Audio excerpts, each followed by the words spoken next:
केन्द्रबाट बालीको मृत्युपछि उनकी श्रीमती तारालाई सान्त्वना दिने क्रममा श्रीरामजी आउनुहुन्छ। यो देहरात्मा कविता। हे ताराजी विचार नराखी तिमीले सोखै कति गर्दछौ, यो मेरो पति हो भनेर नबुझी व्यर्थै शरीर हर्दछौ। जीवै हो पति भन्दछौ पनि भन्या मर्दैन जीविता कहीँ। देहै हो पति भन्दछौ त किन शोक गर्छौ छौतायनी। श्रीरामका ती वचन सुनिकन कहाँ ताराजी चुप भइरहिन्। जुन सन्देह पर्यो वहाँ मनमहा सो मात्र सोच्ती भइन्।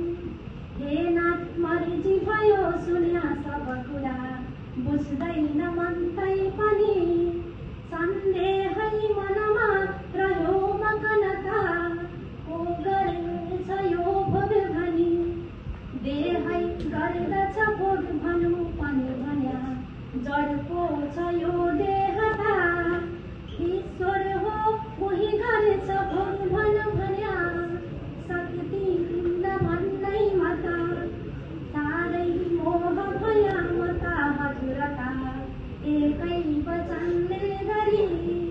माया राखी बुझाइ बक्सनु हो अज्ञान मेरो हरि।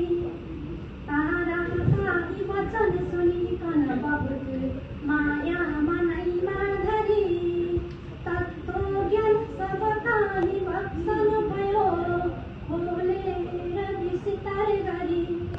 हे ताराजी नरो आज मनले संसार छ झुटो पनि। झुटो कुन रितले छ यो भनी भन्या भन्छु म विस्तार पनि। म त नित्यै